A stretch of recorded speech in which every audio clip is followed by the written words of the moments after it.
And we are back for quarter 4 of game 4 of today's Pride round. Been a terrific success with everyone getting well into the spirit of the day. A couple of one-sided games, unfortunately, and today's another one of those. And we're back here at the start of the last quarter with Coorparoo holding a impressive and massive 103-point lead. Well, what the result means for this competition is extraordinary because there are so many teams battling for that valuable fourth spot over the next few weeks. So what happens in this game plays a big part in what happens over the next couple of weeks. So after tonight, we've got one more round until finals begin, and with 3 sides battling for that final spot, as you said, percentage becomes all important. It'll be interesting to see what the teams do, whether they try and rotate players through and give players more of an opportunity that perhaps otherwise wouldn't, whether they just go hell for leather and put the foot to the pedal and try and get 5-10% ahead of their opponents for fourth spot. We'll find out in these next 20 minutes, but it's Wilston Grange who get the first foray inside the forward 50. Good spoil there from the Kings, and they are looking to take the game on here. I think they've been listening to you, Lenny, as they're running through at a breakneck speed from one end of the ground to the other. The ball goes inside the forward 50, about 30 metres out from goal. I think it's a 3-on-3 contest now. Left foot kick around the body there from Coorparoo, and they've scored the first goal inside the first 35 seconds. So Mary Ross with her second goal of the game. Great left foot snap there, but we saw, we weren't sure what they were going to do, but Tory Groves' little up half back there was terrific. Just got the ball, took it on, hand passed it, kept running, followed up her play, got the hand pass back, sent the ball inside 50, and long and quick and direct, giving the Wilston Grange defenders a terrible feeling in the pit of the stomach as the ball came in long and quick, came to ground. And a terrific snap there from Mary Ross, her second goal of the day. And I like with the goals how they've sort of come from Coorparoo. They did start with a lot of set shots, 5 set shots for 5 straight goals in that first quarter. But now they're since quarter time, they've kicked 7 goals from general play, and that's reflective of the run we've just seen. So Hillman wins the tap down again, and they're going to clear it again. The Kings, she's had a bounce, Hampson, and got tackled. Probably wasn't aware there was a player behind her. She had the bounce and got grabbed immediately, which is holding the footy. And we're going to have Wilston Grange get their first chance to go forward for the quarter. They've started well here, Grange. They've not backed down from the challenge. They've backed themselves in. More great defence, a great attacking play off half back. I think that was Groves Little again. Wasn't able to be clean, but got the ball going her team's way. And the ball comes out now, looking for Huff. Hand passes to a teammate running through. This is Allinger. Kicks the ball inside 50. Who can mark? Good attack on the play from the Grange full back. Wins the footy herself and kicks it out towards the defensive 50. Looking for some teammates, but it's going to be the Kings there first. It is going to be Mary Ross again, the goal scorer from before. Who kicks to the hot spot. But the mark has been taken again by the Grange defender. Haven't seen a number, unfortunately, so I can't call her name, but she's done a couple of nice things in a row. Kicks the ball out towards half back. Where Coorparoo picked the footy up, but is set upon in a tackle. Here is Madison Peters working her way up into the middle of the ground. Can't quite be clean. Coorparoo pick it up and tackled by Rachel Fillmore. Fillmore's done some really good things in the second half across half back. Laid a number of key tackles that have brought some stoppages. So change of jumper number today, but not change of attack on the ball. She's been very solid. So Hampson got grabbed as she picked the ball up. It was taken high. She's won a free kick. Too far out to score, and there's players everywhere in the Coorparoo 50. So she just bangs it to the hot spot at the top of the square, hoping for a teammate. Tap down there, but first to the ball is, looked like Parker was going to be first to the ball, but Liverland got a boot to the ball, putting it towards the boundary line. Parker first to pick the footy up. Hand passes to a teammate. It dances around one. Shot for goal. That might be Wardlaw. Terrific conversion there from Jessie Wardlaw.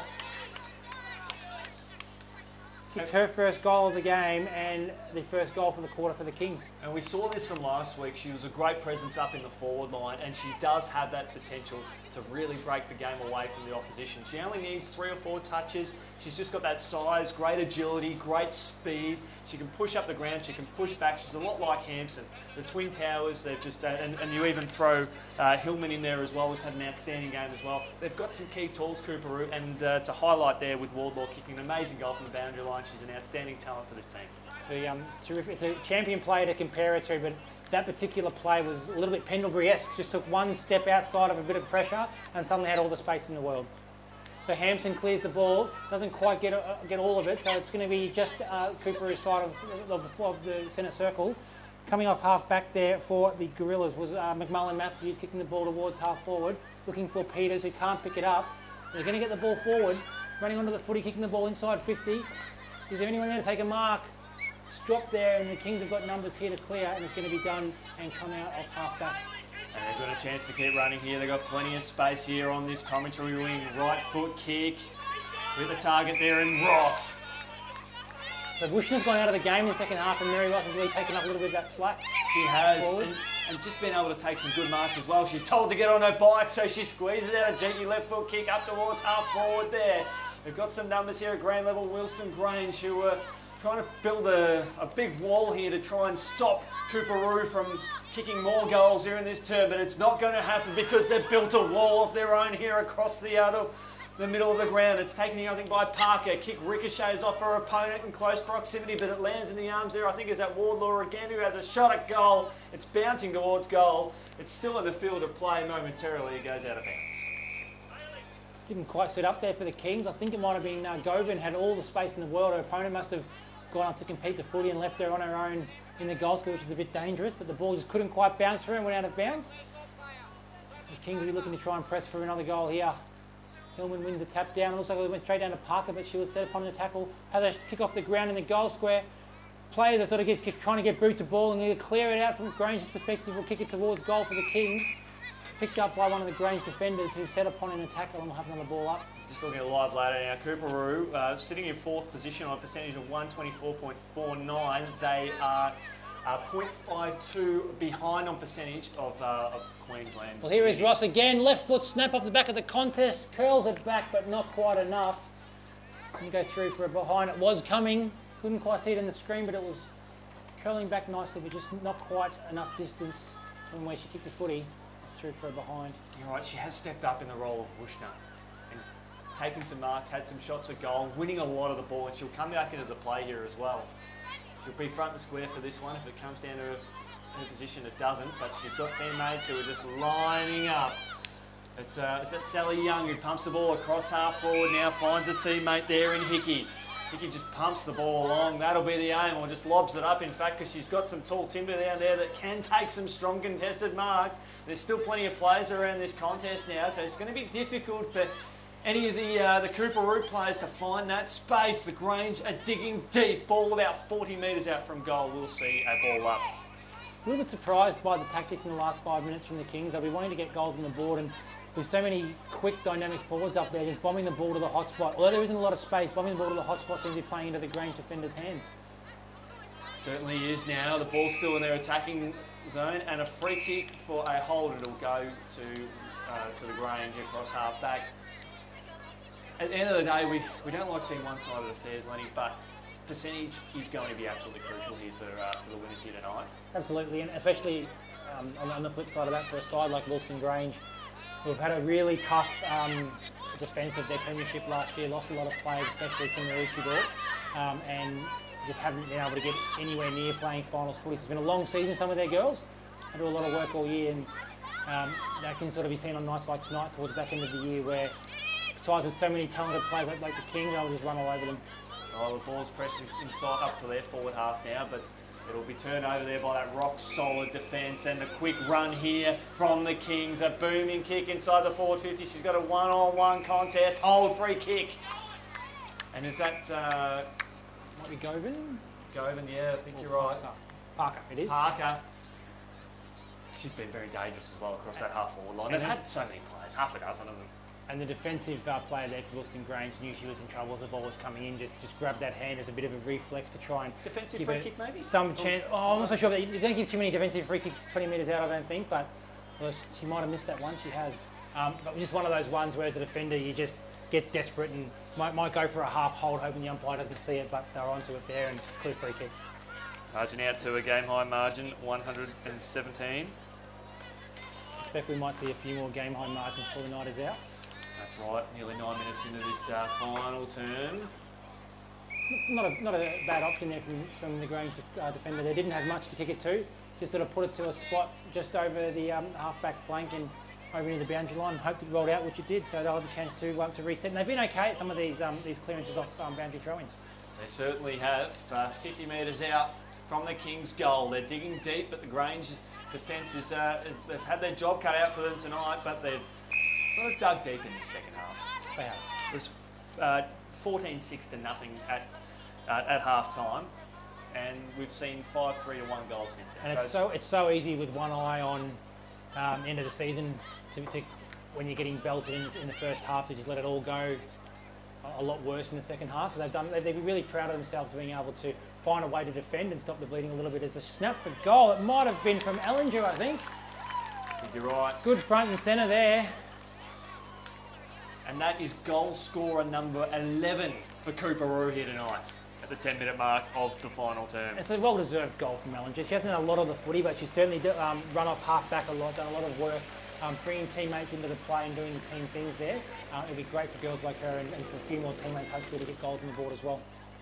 You're spot on there, mate, and I think with that goal, that gives them the percentage they need. It does, but as I said before, it only comes into play if they lose next week, so they want to give themselves a little bit of a buffer in case they do get rolled next week. But certainly on what we've seen tonight, Bond University are a very, very good football side as well, but it'll be a mouth-watering contest next week between these two and what will be an elimination final for Coorparoo. Well, the confidence is high here for Coorparoo as they try and apply a bit of pressure there. It came off the side of the boot there of Grange, but it'll be pumped straight back inside the forward 50 here for the leaders at the moment here in Coorparoo. But a great run there.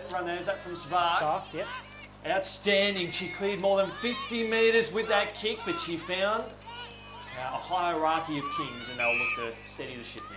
So Riley came out to Perry, who took the mark and has been given a 50. So depending on how generous the umpire is here with the 50, she may be within range. And she hasn't kicked a goal. She's kicked 6 goals for the season, but nothing tonight. So if she gets a generous umpire, which I don't quite think she has, probably a really fair 50 there from the umpire, but it's probably just outside her range. So she lobs it up to the hot spot. One-on-one contest coming out there was Govan, who robes her own footy, dances around one, and she's put it through for a behind. Well, that's the point of the night, isn't it?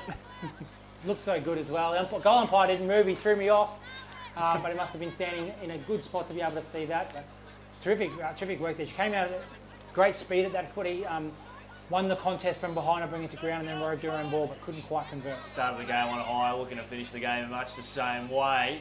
Forward half back here for the Kings, who just trying to slow the play down, and I think they've done that quite well in this term.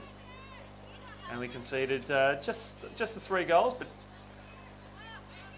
plenty of positives for them in certain areas tonight. So Hillman in the ruck again, just been so dynamic and so dominating in there against a couple of pretty reasonable opponents from Grange. Going top of the ball forwards. And pass over the boundary line. He a stiff umpire to call it deliberate, and he doesn't. That was Emily Bashforth. Another boundary throw in. Had a teammate there at Taylor. There, so the umpire was mindful of that handball and the player in close proximity. Boundary throw in, 60 metres out from Coorparoo's goal. It comes off the hands there to Horswell. Can't get a clean disposal play, taking the ground there. Umpire blindside. Good work in there from Kelly. Done some great things in the second half. We'll see another ball up or another stoppage. And they'll be happy with this sort of stuff, Grange. They'll try and sort of eke it forward, but even if they could just have repeat contest after repeat contest and just clog up Coorparoo's ability to score goals. But nice work there from Wushner back on the ground. Won the contest, kicked the ball forward, finds a teammate in Parker, hand passes to Russo forward, who's tackled. Grange are going to try and fight the ball forward. A bit scrappy in there. Ends up with, I think, Sally Young. Ends up with Jade Ellinger, actually. Hand passes out to a teammate. Comes back inside. Oh, slipped over at the inopportune moment with one of the Coorparoo teammates. She might win a free kick. She has. Just one of those incidental free kicks that just happens. Got one a little bit high. This is Russo forward again. It's coming in and out of the game a little bit, but when she's been in the game, she's got plenty of it.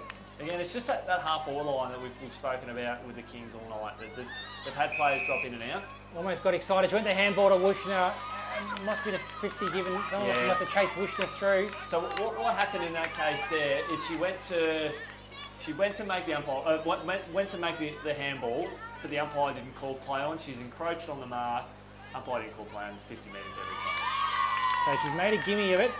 Kicked her second goal for the game. Clementine Russo forward.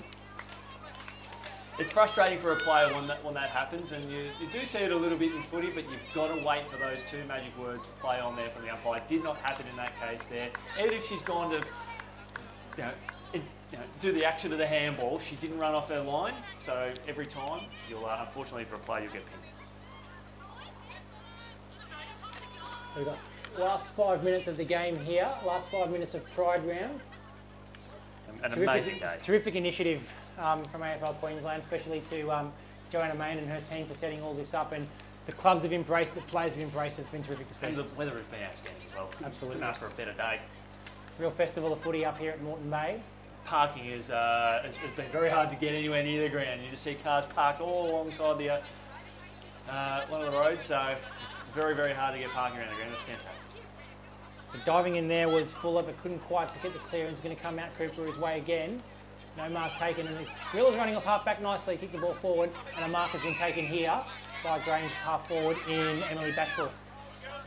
Looking for a teammate, goes over her head, sort of kicked it between two, unfortunately. Sophie Wheeler wheels around, pardon the pun, onto her right foot, but the mark has been taken by Hillman.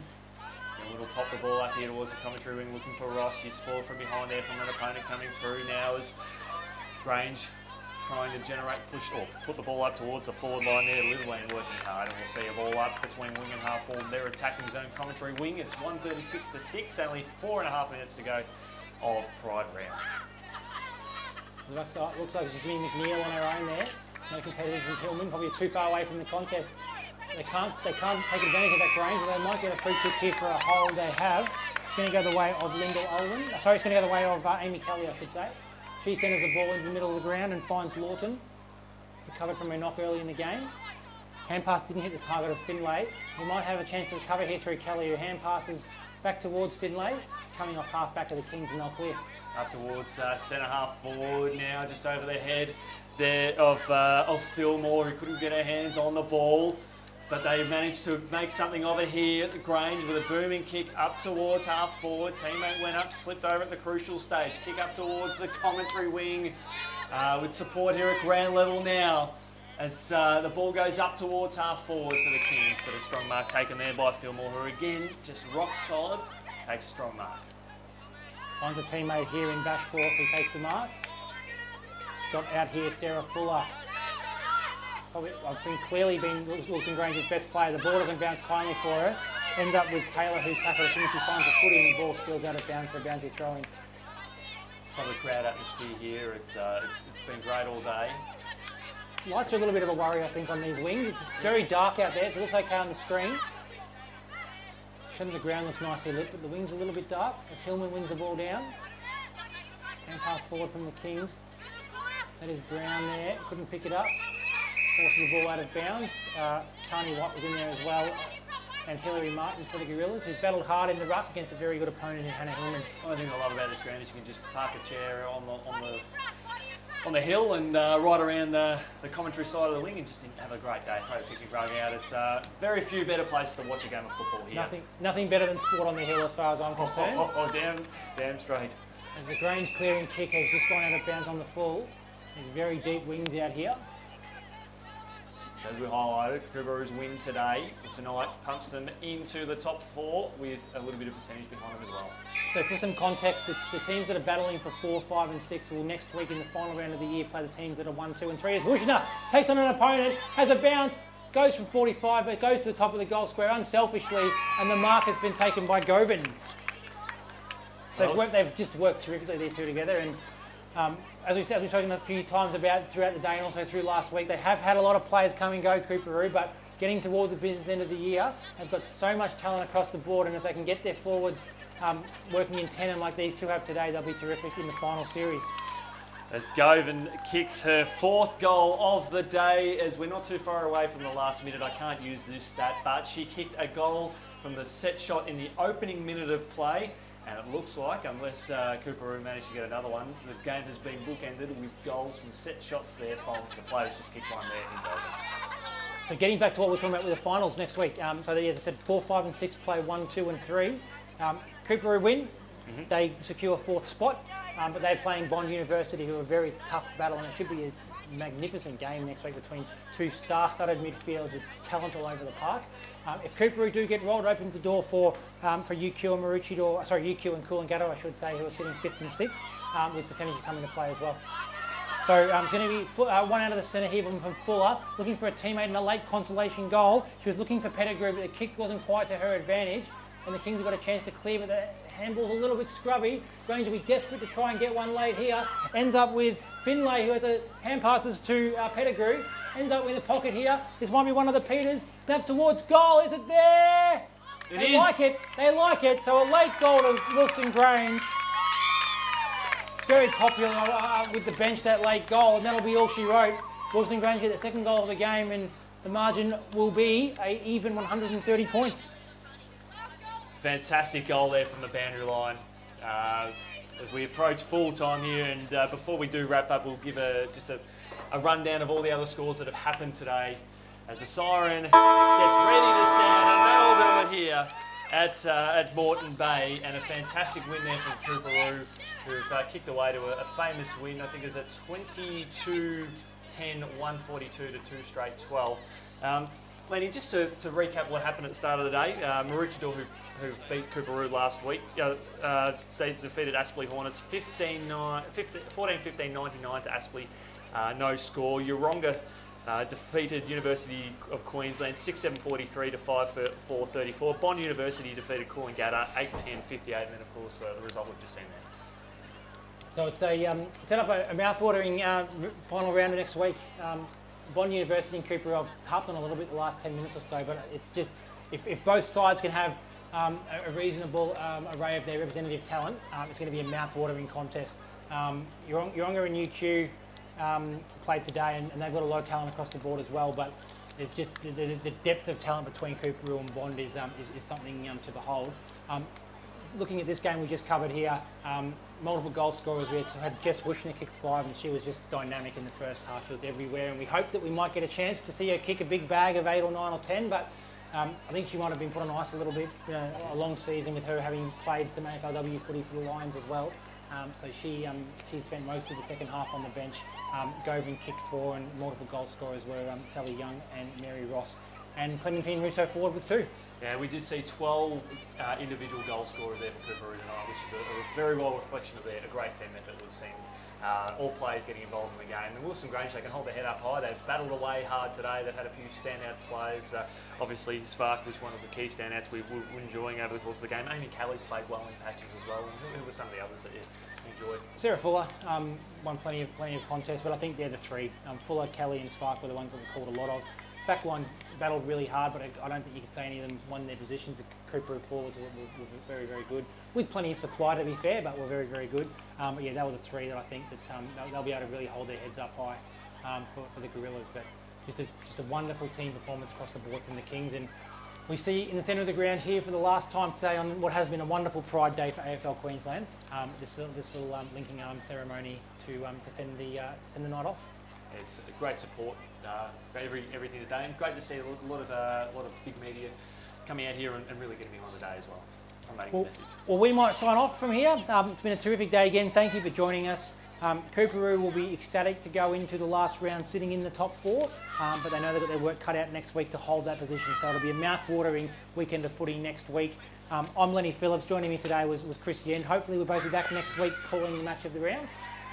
Join us then, and we'll see you next week.